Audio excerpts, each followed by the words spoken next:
A decision to save someone's life led to the greatest adventure.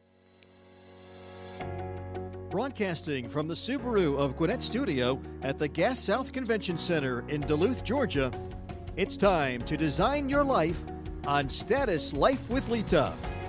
Status Life with Lita is presented by Derek Hayes Law at 404-777-HURT and by 5 Strands Affordable Testing. Invest in your health at 5strands.com. And hello and welcome to Status Life with Lita on Business Radio X. We are broadcasting live from the Subaru of Gwinnett Studio in the beautiful Gas South District Convention Center. Lita has over 20 years working as an interior designer. She's now a full-fledged lifestyle expert, podcaster, and blogger. And Status Life with Lita will take you on a journey of faith, life, travel, and interior design. Lita's mission is to bring her knowledge and fun teaching ability to help each of us design a life we love. I am not Derek Hayes. For the first time ever in the history of the show, Derek is not here. That's right. I'm Mike Salmon, just filling in, just trying to tee you up, but Derek is not here, so we're not going to have, coughing every 10 seconds or so? No, Derek is home with the flu, oh, and that's goodness. why we are in season 4 now, and yes, so in 4 seasons of this show, he was very disappointed to not be here, but this is the first time he is homesick. Well, Derek, get well soon. Before we get started, a quick reminder that Status Life with Lita is brought to you by 5 Strands Affordable Testing. Gain personalized insights on how your body interacts with your diet and lifestyle patterns. All they need is 5 strands of hair, and you'll receive personalized results to help you reach your health and wellness goals. Visit 5strands.com to learn more. The show is also brought to you in part by Derek Hayes Law. Injured in Georgia? Make the right call to Derek Hayes Law at 404-777-HURT.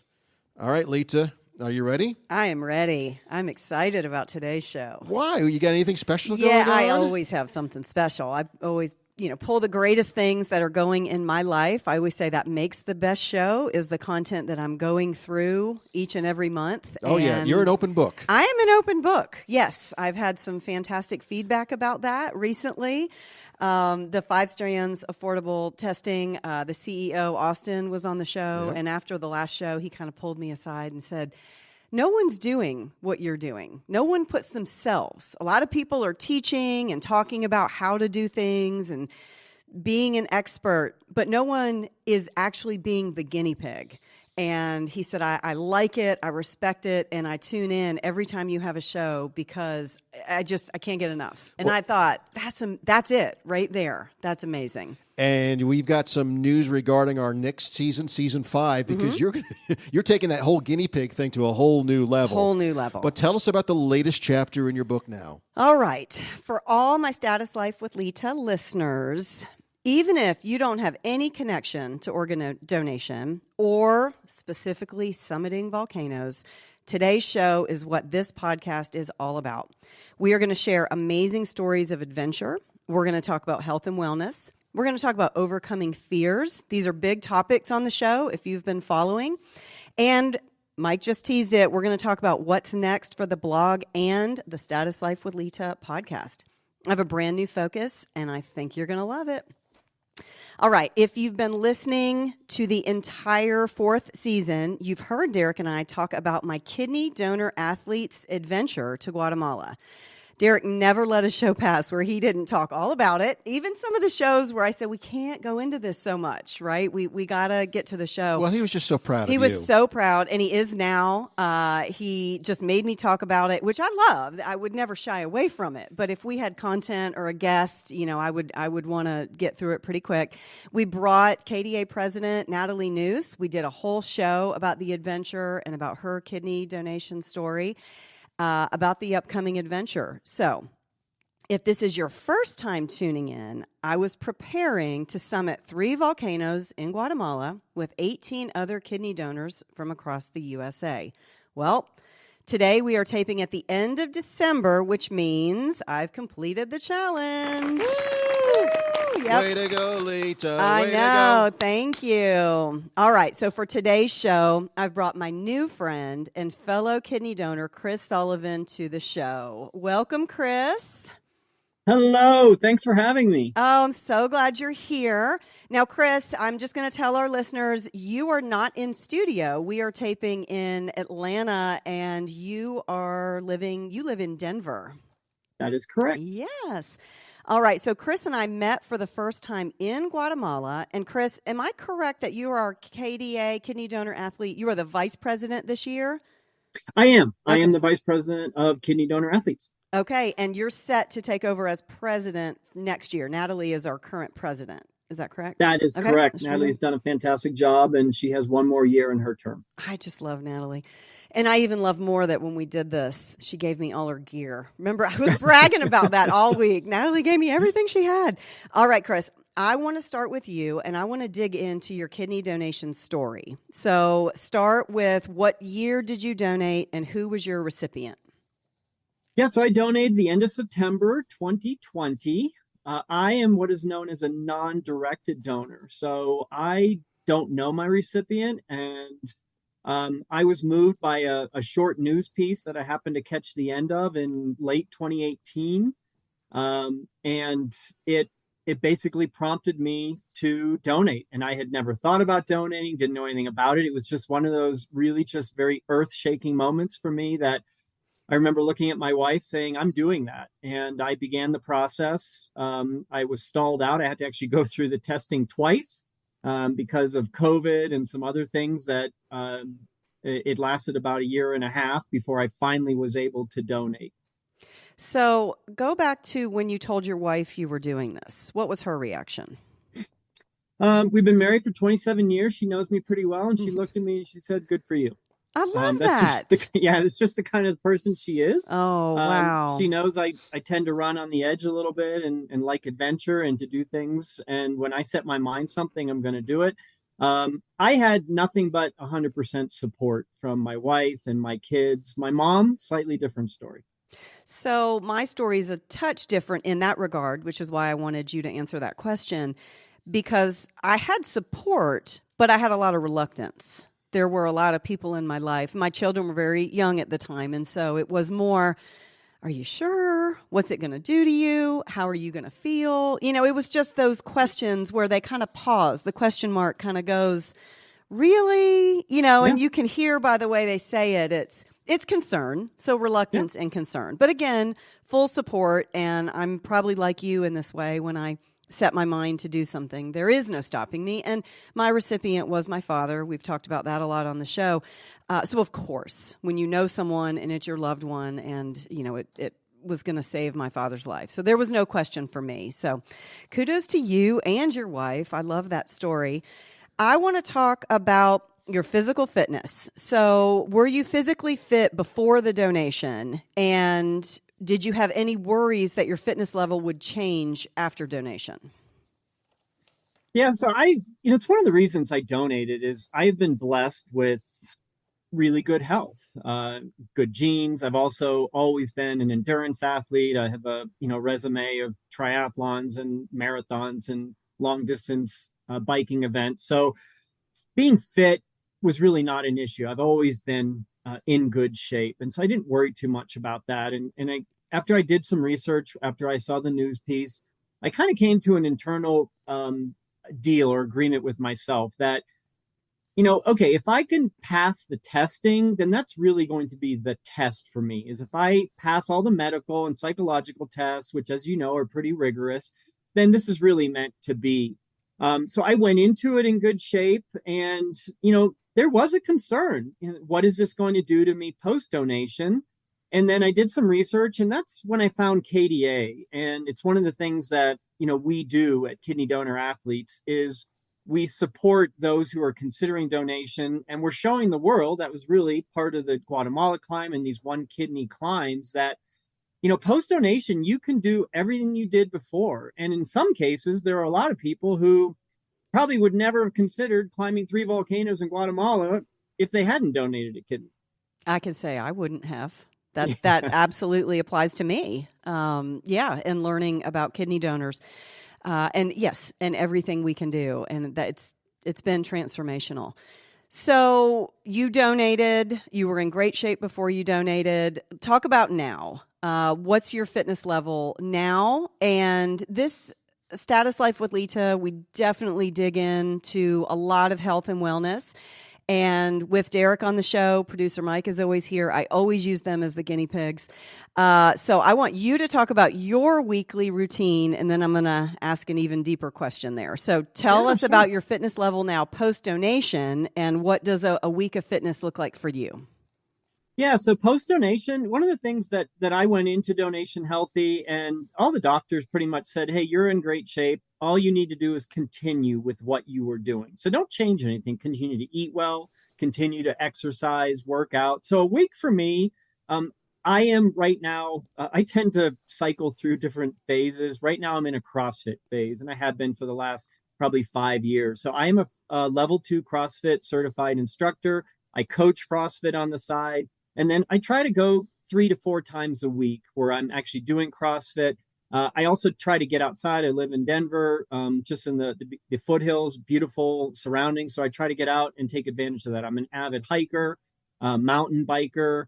And then, just whatever comes around. I like to swim, both open water and in the pool. So I will vary my workouts and add things in there. But for me, it's about 3 or 4 days a week. I am doing some type of a regimented workout for anywhere from 1 to 3 hours. It just depends. And, I also coach 3 classes a week, which I love that coaching element of basically sharing my fitness mantra and health with my athletes.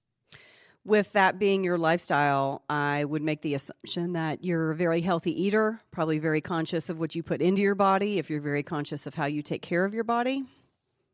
Absolutely. Okay. That's something that I will credit my mother with. I grew up with a mother who, really unbeknownst to her, she didn't follow any regimen other than she really was very conscious about just what is healthy, staying away from processed foods. And so I grew up with that. And I know there's a lot of people out there who didn't have that. And it's something that people deal with. So I also do some nutrition coaching on the side, just for certain select people who ask me for some help. And so it's really, you are what you eat. I'm really a believer in that, and it makes all the difference. So eating healthy is really the foundation for a healthy lifestyle. Did your doctor post-donation, or actually it would probably have been the day that you were talking about where you went in for all the extensive testing, did they put any restrictions on you as far as saying, okay, you've done these triathlons, you've done, you have this huge resume of fitness, post-donation, you need to lay off this, or you can't complete this amount of mileage? Did you have any physical restrictions coming from the transplant team? Yes, they said I needed to end my professional football career. Oh. So knowing that I'm 150 pounds soaking wet, that's a joke because there was no professional football career. So the answer is no. Contact sports are about the only thing. I don't do contact sports, so there are no limitations. I was not told to stop running or mileage. In fact, I was told, keep doing what you're doing. And that's really, once again, the message is life doesn't change post-donation. Keep doing exactly what you're doing. You eat healthy, you maintain a healthy lifestyle. Obviously hydrate, stay focused on that. And it was basically business as usual. So we're going to dive in deep here with the kidney donor athletes as an organization and our mission. But I want you to answer real quick. So I'm sure there's a lot of people listening, whether it's a lot of women that listen to my show and they take these snippets and bring them to their husbands. Again, we've brought lots of health and wellness experts on, and I definitely consider you, Chris, to be a health and wellness expert. So as a man in his 50s, as a guest on this show, I want to ask you for some advice for any men or women listening. How do they kickstart? Right? This is your entire lifestyle, but we have a lot of people listening to this to figure out, where do I even begin? And I just want you to say, all right, if I'm asking you this as a question, what's your best advice for someone who's struggling with weight gain, with sluggish, with brain fog, with all the things in their 50s? And that's a hard place to start. That's Yeah. You're not in your 20s, 30s, where the metabolism is working with you. You're in a whole different phase of life. So Give me the answer to that. What's your best advice? Yeah, no, it's a great question. So there's really two pieces to that for me. One is I'm a firm believer in 1%. Don't try to conquer the whole thing at once. 1% every day. One small step every day. And day after day, you will get there. I think it's important to put a plan in place, but make it realistic. So small little steps and you'll get there. The old saying, how do you eat an elephant? Well, one bite at a time. It's the same situation here. And the other is talk about it. You are so much more going to have success when you talk and or write it down. So do both. Write it down and talk about it. When you put it out there in the public forum, now you're held to a different level of accountability. I am going to do this by the end of this year. And you put it out there and you talk about it. And it's amazing how when you look at what actually comes true, it's the things you talk about and write down. Those are the ones that happen. Was that question, Lita, addressed for Derek and myself? A man in their 50s, Yeah. how do they kickstart their health and wellness? You had an eye on Derek and myself. I do. In that question. Yeah. And every other man who comes and gives me the feedback, I get so much out of this. I'm just like Derek. Yes, 100%. So that's why you have to ask it. I love the interview you're having with Chris. I'd like to ask Chris one question. You mentioned the support you received when you decided to do the kidney donation, especially from your loving wife. But you said your mother was a different story. What was your mom's concern? Yeah, so I think it was a lot like Lita, concern, are you sure? And this is from a standpoint of not knowing. Most people just don't understand. They think it is a major surgery. Yes, you're having an organ removed. I understand that. But the perception is, oh, your life is going to change, or you're going to be some type of invalid, or you're not going to be able to do certain things. And so that was the initial response from her. And I think that's probably what a lot of you think about. And then after talking to her and explaining, and then when she saw the community and all the good that came out of it in terms of on the recipient side, and, I started a 4-person chain. And then also what it's done for my life, she's come 180 degrees. She is now one of my biggest supporters. That's amazing. All right, we'll continue the conversation Lita's having with Chris Sullivan with Kidney Donor Athletes after we take this time out. Tired of experiencing bloating, eczema, diarrhea, or weight problems? Get to the root cause of your dietary discomforts with 5 strands affordable testing. No need to schedule time off work. Just collect and send in 5 strands of your hair to see how intolerant your body is responding to over 600 common food items. Intolerance reactions are not life-threatening like allergies, but are responsible for most daily discomforts. Achieve your dietary and lifestyle goals by visiting 5strands.com and ordering your at-home collection kit today. Hello, everyone. As a listener of the Status Life with Lita podcast, you already know I'm attorney Derek Hayes. I've been practicing law in the state of Georgia now for over 26 years. My firm specializes in cases involving personal injury, catastrophic injury, nursing home abuse, and any other situation where someone was injured by the negligence of others. As I've said before, if insurance companies ever resolve claims the way they should, I'd be out of a job. But I'm not worried about that happening. Did you know insurance adjusters are trained to pay you as little as possible to protect their company's bottom line? They say they're genuinely concerned about you, but really the goal is to settle the claim with you for far less money than you deserve. My job is to make sure they pay the full value of your claim and nothing less. You can speak directly with me by calling my office at 404-777-HURT. Visit my website at derekmhayes.com. or check out my social media platforms on Facebook, Twitter, and Instagram. And be sure to catch my podcast, Injury Insider with Derek Hayes, wherever you enjoy your favorite podcast. I look forward to speaking with you. Hey there, welcome back. All right, we've got Chris Sullivan on the phone chatting with me today about an adventure, a crazy adventure that we took and actually met in Guatemala. Chris, I've got to mention, and this just dawned on me, we were listening to the commercial about 5 strands, and you told me as we were hiking one of these volcanoes that you purchased the 5 strands tests for you and your family. Yeah, that's correct. I learned about it from your podcast. I love it. And everybody in your family did the test, and you even said, I got this crazy long report and how overwhelming it was, but overwhelming in a good way because you learned so much. It was, and it's just part of, I guess, who I am, and also, constantly just looking at different areas of fitness and health and lifestyle. And my wife and I did it. I actually bought it for her unbeknownst, and we did it. And it was really interesting in terms of the feedback. And there were some things I expected, but there were a lot of results in there that really opened my eyes and impacted moving forward, some of my dietary, some of the things I eat and then shy away from. And a lot of it, there were some aha moments like, okay, I get that now. Why, if I eat that or drink that, the next day, maybe I'm not feeling great. So it definitely connected some dots. Yeah, it really does. It did the same for me as well. And I know Derek also, we've all done the test. We did it for our family, our children, and lots of our friends have all ordered the test since then. All right, we now are going to dive deep. We've brushed on it. We've talked a little bit about it, but we're going to talk about how we met and the connection here, which is kidney donor athletes. And I know the mission of KDA. I know it in getting ready for Guatemala and all the press and the fundraising. But you are the vice president. I want you to explain to everyone listening, what is KDA's mission? And how are we not just saying the mission, but we are actually living the mission with all these challenges?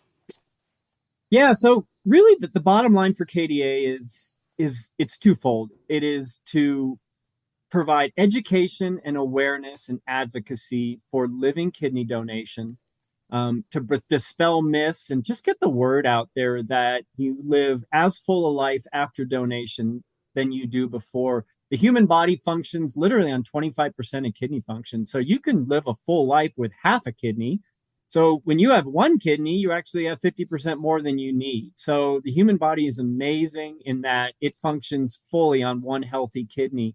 There's a huge need out there. There's 100,000 people on the waiting list for living donation. And unfortunately, there's anywhere from 10 to 13 people die every day waiting for a kidney. So it's a need and it can be solved. So Kidney Donor Athletes was founded by Tracy Hulick in 2018. And it's all about getting that awareness and advocacy. And it's also a place where living donors who have any type of an athletic mindset. And that can be from people who run ultra marathons all the way to people who walk the dog around the park on the weekend. It doesn't matter. If you like to move in any way and you're a kidney donor, it's a great place, network and community for those who have donated to come together, share stories, and support each other.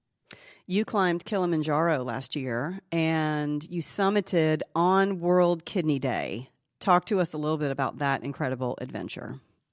Yeah, it was, all these kidney climbs are amazing. So I have been really fortunate in that I have been part of the two. I was part of the first one in Kilimanjaro, March of 22, and then this second one in Guatemala with you and in the other 17. So Kilimanjaro was special in that it was the first and that we had a big group. There were 22 of us and we got 19 of the 22 to the top on World Kidney Day.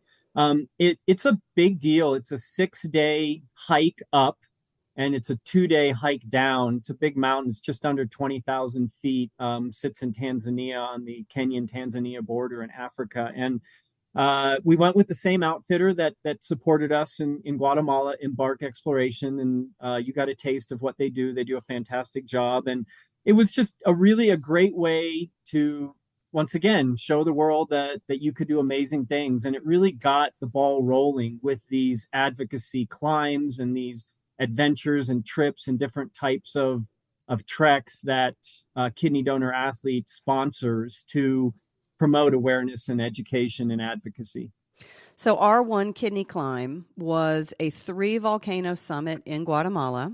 I mentioned you and I met in person. We had chatted on the phone a few times, with everybody on Zoom calls, but the whole group met for the first time, coming from the airport, some of us, and meeting in the town of Antigua. I have had a really hard time putting into words just how incredible that trip was. When you get back and someone will say, well, how was it? And they're just looking for... It's like going to the beach. Like, oh, it was great. But it's not. It's this long, I just want to pour my heart out and say it was just this absolutely life-changing, incredible adventure. Chris, explain to the listeners about about the physical part, the physical challenges that we took during that week in Guatemala.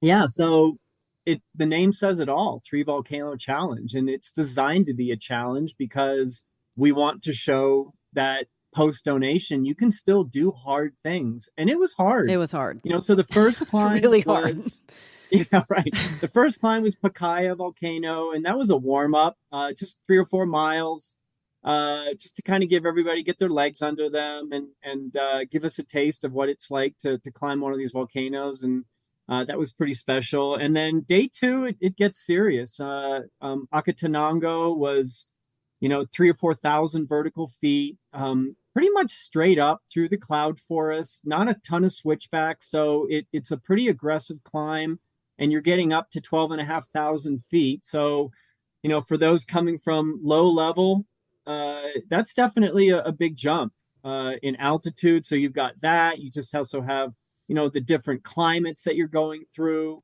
And then we slept on the mountain that night. And that's always difficult because you're not sleeping a lot. And then they got us up, even though we weren't able to summit that morning early because of the weather. You're still awake at 3:30 in the morning. So you're not sleeping a ton. And then we did get up. The clouds finally cleared, and we just had this beautiful morning with broken clouds as we did finally make it up to 13,500 feet. So it's steep, it's hard.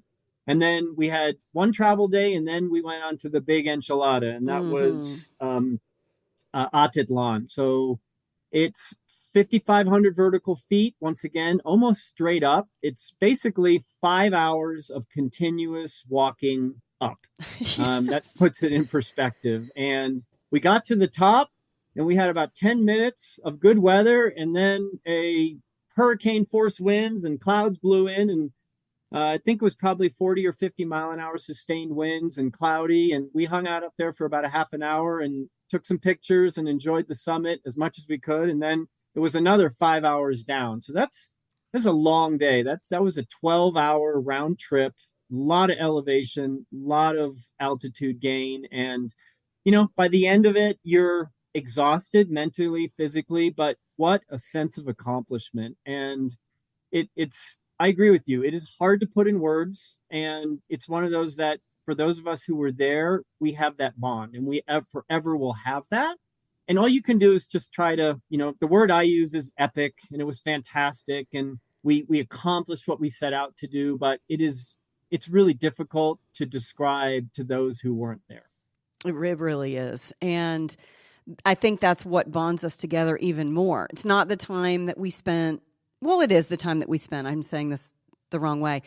And it's the fact that we're all kidney donors. But it's also that we went through this incredible challenge together, and you can't explain it. It was wonderful and challenging and exhausting and, belly laughs at times. It was everything. It was every emotion that you can possibly have lumped into 6 or 7 days.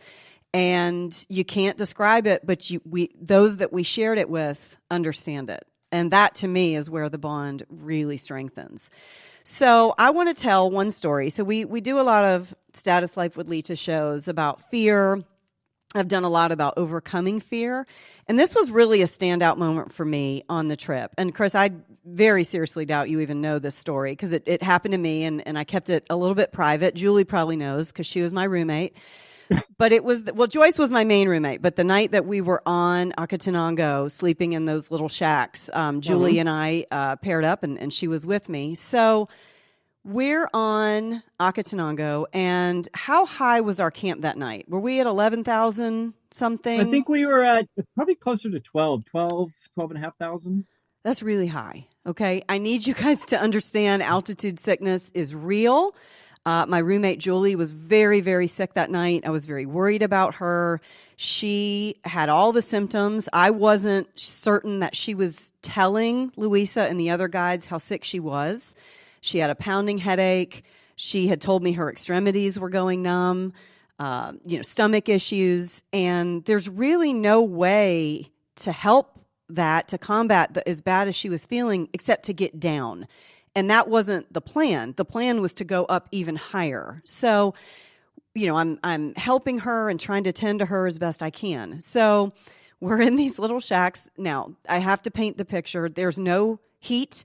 There's no water. There's no bathroom. You have to go really far down this little path if you have to use the restroom. And you should probably go there because you're drinking so much water. We all have one kidney. We're all trying to stay hydrated. You're all trying to take really good care of yourself. But when you try to stay hydrated, that means you have to go to the bathroom, which was not an easy thing to do on the side of a volcano with winds whipping you, and it was freezing, and it's dark. There's no light. And so it's just this moment of, okay, this is really challenging. So it was about 1 o'clock in the morning, and I believe I had fallen asleep and at some point, and Julie said, I got to go to the bathroom, which I was worried about. You know, she was very sick, and I never heard her come in because I was asleep. And so I sat straight up, and I honestly thought Julie had passed out because I never heard her come in. I knew it had been an hour, maybe 2 hours, and I knew how sick she was. And I thought, well, fainting, or this could be very real with altitude sickness. Julie was not in the room. I didn't know where anyone was. I didn't know where Louisa was. Like, I just felt like I needed help. And when you're in that moment and it's pitch dark, can't see your hand in front of your face, my heart rate, it went to a 10. I mean, my adrenaline was pumping so hard. There's no cell phone service. It's the pitch dark, and you have no one to help you. And now you think your roommate has died in the toilet. Like, it was a really, really scary moment for me, and an anxiety and a fear component. Like, I didn't know what to do. And so I had to, I rolled and kind of put my hands down. I thought, all right, I got to go check on Julie. That's the first and foremost. And she was next to me, and I scared the tar out of her. When I went to kind of push off and roll over, I grabbed her, and she screamed really loud. And anyway, so it turned out to be a funny moment. But what I want to talk about is the fear of just sitting there and thinking, what am I doing here? How did I end up in Guatemala with 18 strangers at 12,000 feet of elevation with no way to contact the outside world, and I'm about to have an anxiety attack? And that's not a good thing, right? If I can't control this, I'm going to have to get help, and I don't even know where help is. And I just want everyone to know it felt really, really scary, and yet I controlled it. I calmed down. I laid down. I went into prayer. I got through it. But I will tell you, that next morning, I felt like I had just conquered Survivor or Naked and Afraid or any, it just felt like, I felt kind of like a badass. Like, that was a really challenging night. You're awake about every hour, people walking by, going to the restroom. My roommate's really sick. The wind's whipping, and yet I did it. We all did it. It wasn't just me. So to go from where I really could have panicked and really let anxiety get the best of me and question what I was even doing there, to finishing all 3 summits and having the week of my life. And had I let anxiety or fear get the best of me, I wouldn't even have gone. And yet I went and still conquered it. So I share that story because it's so important to what this podcast is about. Even getting myself on that trip, I didn't let fear. I had a lot of reluctance from people, especially my parents. Oh, that country is not safe, or, oh, what are you it's too hard, you can't do it. And I don't listen to any of that. And I did it, and we all did it, and it was amazing. So I just wanted that story to be out there to just show one way that I conquered fear. All right, I want to go back to the third night, Chris, and the third summit, and you touched on it, going through what we did all week. For me, that was one of the most grueling things I've ever done, and I'm a 50K, ultra runner. How did you feel after we completed that? You've done Kili, you've done really, really hard things. Go to Atitlan and talk about that 12-hour day, and specifically your journey, your day, and the way that you felt completing that. Yeah. So just for everyone listening, the day starts at 2:30 in the morning. You wake up, 3 o'clock, cup of coffee, couple snacks. You meet everybody, and then we load up in the back of pickup trucks, and literally in the open bed back pickup trucks at 3 a.m. We're getting transported through town and up to the trailhead. And at about 3:30 a.m., we start walking in the dark. And all you can see is you have a headlamp, and you see the person in front of you, their feet, basically. That's about it. And you're in a jungle, basically, the cloud forest. And we do that for about 3 hours. So Going up for me was really, I felt good. I felt strong, didn't have any issues. Coming down, I was tired. My knees were hurting, especially the last few hours. Definitely really started to feel some discomfort in my knees. And by that time, you're just also mentally fatigued. You've been hiking nonstop for about 10 or 11 hours. And you're just really starting to think, can I do this? Am I going to make it? You know, there's really no other option. So, yes, you're going to make it. And this is one of the places where I really then feed off the energy of the group in that we're there together. We're doing a challenge. This is supposed to be hard. It is hard, but yet we're doing it successfully. And at no point did anyone break down, throw a fit, get negative. It was really, we all stayed positive. We all helped and supported each other. But I finished with a smile on my face, but I was tired. I was very tired. My knees were hurting. But it was, what a sense of accomplishment. Did you and also, I would say bittersweet sense of a little bit of sadness because that was it. That was the last climb. And it's always a little bit sad because you're at the end. No, I completely agree with that. Did you run out of water on that hike? No, I did not actually. I know a bunch lucky. Of people did. Yes. I have a big bladder in my backpack, and so I think it's a 3+ liter bladder. I was down to the last, ounces, but I had a little bit left. Gotcha. I have 2 liter, and then I had a handheld, all gone. And I took some of AJ's because I think he has a 5 liter. Yeah. And he has a huge bladder in that big military pack he carries. And even that I ran out of. But close to being finished. I didn't run out on the way up. It's okay to run out on the way down as long as you can get down. So, no, I agree. And I agree about the sadness. It was definitely the week coming off of that trip. I definitely want to see if you felt the same way because I got home and I went into maybe a little mini depression. I was just the blues, right? Yeah. I wasn't depression. It wasn't that severe, but I had the blues all week. It was so much work and prep and excitement and training leading up to this trip, and then the trip. It was everything. And you get home and I don't know. I missed everyone. Did you feel the same way? Absolutely. Okay. I had the benefit of I knew what to expect because I had it coming off of Kilimanjaro, and I call it the post-climb blues or the post-climb depression. It lasts about a week or so, and you're just kind of lost in terms of you spend this amazing week, and all the ramp up, like you said, the energy and everything leading up to it, and all the media and pushing it and letting people know and trying to get the word out, and then it shows up and you're there and it's an amazing trip and everything really went well. And we had, for the most part, with the exception of 1 or 2, everybody was able to do all the climbs. And we just had, fantastic logistics and everything worked. And then all of a sudden it's over. And you kind of go into a bit of a, mental, like you said, the blues. That's a really way to describe it. Just kind of blue from a standpoint of, wow, did that even happen? And it went so fast. And what do I do now? What's next? And, so like I said, I had the benefit of kind of knowing it was coming so I could prepare myself. It happened, I still experienced it, but I had the benefit of knowing, a little bit how to deal with it and was able to, get through it. And, once again, we had a lot of texting going on amongst the group afterwards, which definitely helped. And, continuing to do some media afterwards as well, being able to share that with everyone. Even today is some of our follow-up media. Absolutely. And Christmas, we did the trek the first week of December. And so for me to get home, which is why I didn't do how some of the KDA stayed and did some of the ruins and that. My children are younger, and I just felt the push that it being Christmas, that I just really needed to get home and get into mommy mode and get everything ready as we were hosting. And that was a good distraction. I have said to many people, this would be really hard if we did this trek and this adventure in January or February to come home and really feel the blues, the winter blues that you feel anyways. So it was nice to have the distraction of Christmas. I think that definitely helped pull me out of it.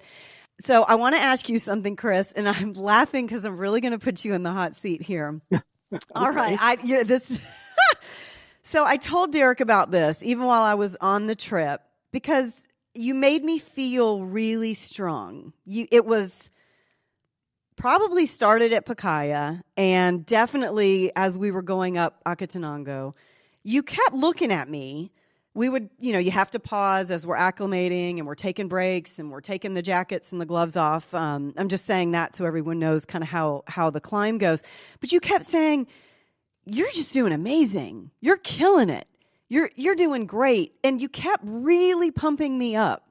And I looked at you multiple times and I said, "What are you talking about? I'm doing the same thing you're doing. I'm doing the same thing she's doing." But I don't know. You just had this way that I didn't know if it was because I live at sea level, if it was because I wasn't expected to do that good because I might have the altitude issues, or if I was just really strong, or if you did that to everyone and I just didn't notice. Is that just your coaching way?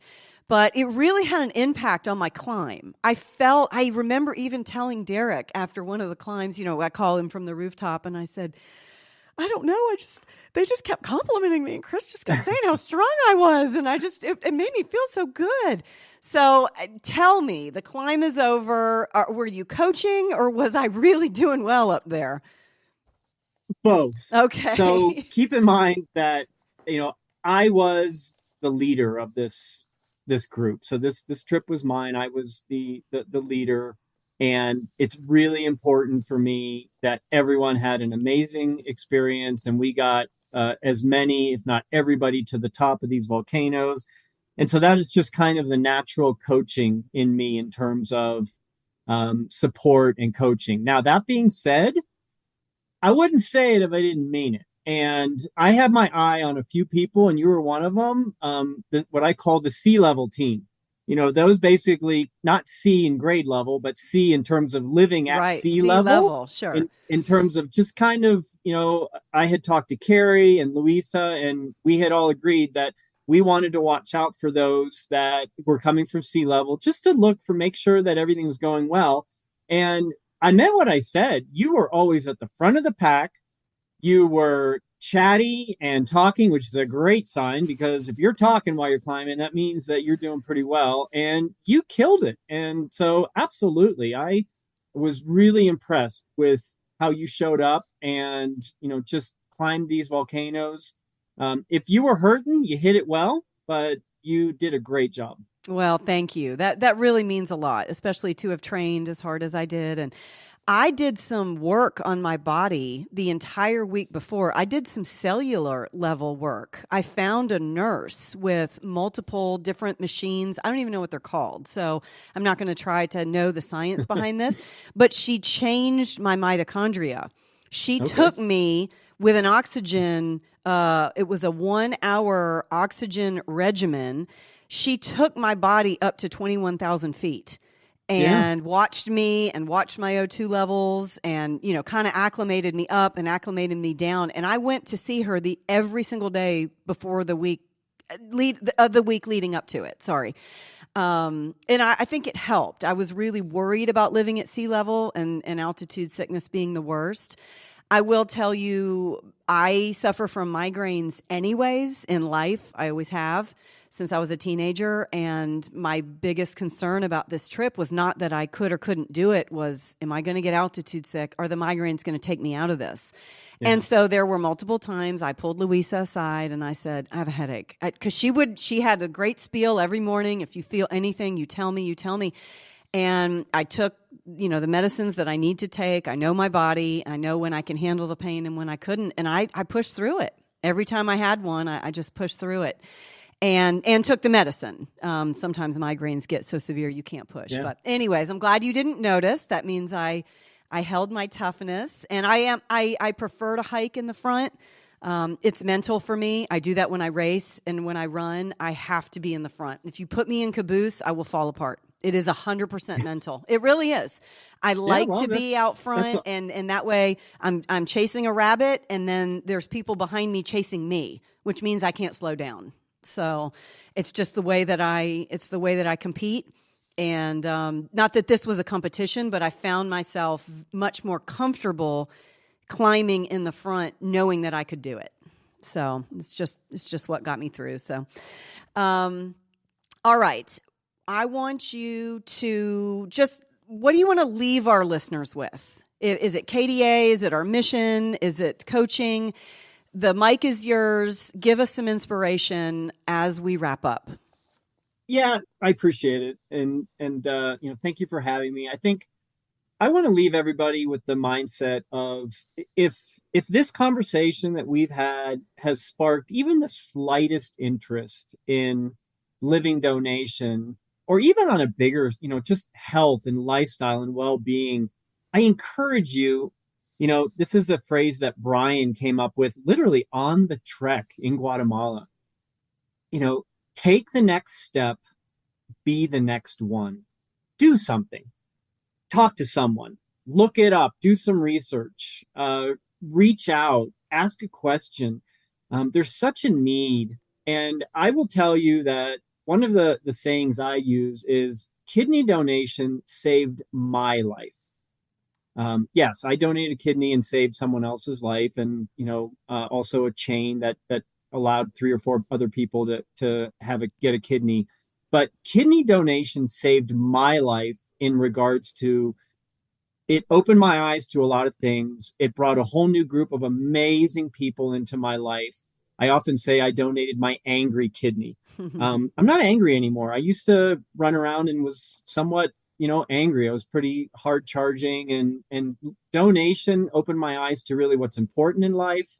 And so it's as much saving other people's lives as giving of yourself, whether that's an organ, blood, marrow, time, volunteering, getting your physical, mental life in order. It's amazing. And I encourage everyone, take the next step, be the next one. Oh, that was so beautiful. I just got chills when you said it because I was a part of it. Yeah, and you were. Yeah, we got to use that statement, and I can't wait to see the documentary. I'll definitely link it to the podcast when Brian's done with all of his work. And he was amazing. Those of us on the trip, Brian was documenting the whole trip. And so all of this will be shared. There's a documentary coming out? There is. Yes. Oh, that's going to be great. Amazing. So exciting. I am flabbergasted and shocked to find out that even at 12,000 feet, Lita was chatty. Yeah. No, you're not. You were laughing when he said it. I said, you may have just met Lita, but you know her well. Yeah.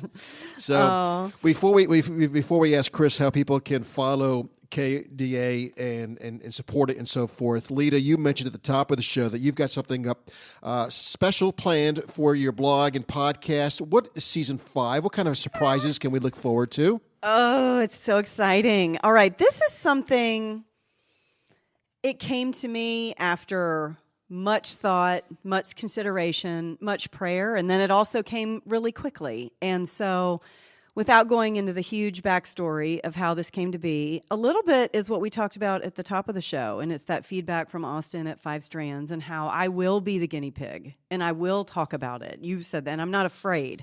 I will put myself out there and be vulnerable and hopefully be extremely authentic with whatever I'm going through. And so starting on January 1st, 2024 through December 31st, 2024, I am going to take a 365-day deep dive into personal development, mind, body, soul healing, whatever that looks like. And that's going to be where the organic portion of this comes in. I want to try different things physically, whether that's an exercise regimen, a running program, a certain diet. I've seen my doctor, kind of going through some issues, and she gave me, physically wrote down, I want you to try E2M, which is Eager to Motivate. It's an 8-week health and nutrition program. And I've been kind of floundering on all this stuff, and I'll try this and I'll try that. And I tried Weight Watchers and that didn't work. And I tried intermittent fasting and that didn't work. But here's the thing. I've never shared any of that. I mean, we've had nutritionists on the show, we've had nurses on the show, so I'm doing it, but let's really do it. Let's take the whole season. I'm going to blog about it. I'm going to Instagram about it, what works and what doesn't work. While you're doing it. Absolutely. It's going to be a 365-day deep dive, and I don't know where it's going to lead me. I don't know what I'm going to say yes to, but I'm going to try to say yes to everything along the way. Specifically, I've been invited on a spiritual retreat in February. I said yes. Let's go see what that's all about. I was invited to a women's Christian conference in January. Let's go see what that's all about. Let's just see. So we'll feel like we're with you the entire way. The whole time. And I hope if some of it doesn't work, we'll talk about why intermittent fasting did not work for me. We'll talk about what I didn't like about Weight Watchers. These are amazing programs. Some people have phenomenal success, but that's the point of guinea pigging it and talking about it. And it's not just diet and it's not just nutrition. But that's a huge component. That's the body. And then there's the mind. We're going to declutter. We're going to do a 30-day decluttering challenge. So the idea is each month will be a different challenge. Each month will be, it'll be organic with structure, so it's not completely loosey-goosey, right? We're going to talk about January. It's going to be the reset. Probably do some kind of body cleanse, get the holidays and all the junk out of your system, do the decluttering. In February, let's talk about relationships. Let's talk about love. Let's use Valentine's Day as the jump off point. So along the way, eating right, reading great self-help books. Well, I just want to see where it goes. I have all these great ideas, and I think it's really interesting because I'm going to put myself out there. I'm going to do all the work and tell everybody what I think about it. All right. So how can everyone follow you and get on this 365 deep dive with you? Let's do it. All right. Status Life with Lita. It's the name of the podcast. It's the name of Instagram. Go there. And if you have anything you want to submit as far as questions, any recommendations, health, wellness, a book, a retreat, statuslifewithlita@gmail.com. That's my email address. But that's the best way. The stories on Instagram and the reels. Instagram's going to be the number one place all the content is being pushed out. Okay. Your guest today has been Chris Sullivan with Kidney Donor Athletes. Chris, how can our listeners follow KDA, join if they want to be a donor, if they want to watch some of the adventures, or if they want to donate to your missions? Yeah, so the best way is our website, www.kidneydonorathletes.org. We list all of the climbs there, everything we're doing. There's a place to donate. We are a 501c3, and so any donations are appreciated. So we continue our good work of sponsoring these type of events and education, advocacy, and awareness. And the next one's coming up. So One Kidney Climb 3 is in March. There's a group of 15 going back to Africa to do Kilimanjaro again. Wow. I kind of want to do it. I didn't. Natalie was pushing me hard to go on that Kili trip. And I said, no. I want Guatemala. And I'm glad. I said, I want Guatemala to stand alone. And it was really challenging. But now I'm so desperate for what's next. I just want to go. I don't know. But something is next. You and I talked a lot over the week about some of the KDA adventures coming up this year and in years to come. So I will definitely stay on the adventure train. Chris, thank you so much for being a part of today's show. And I want to thank you for all that you do to spread Kidney Donor Athletes' mission. I appreciate it, and it has just been my pleasure to get to know you and call you my friend.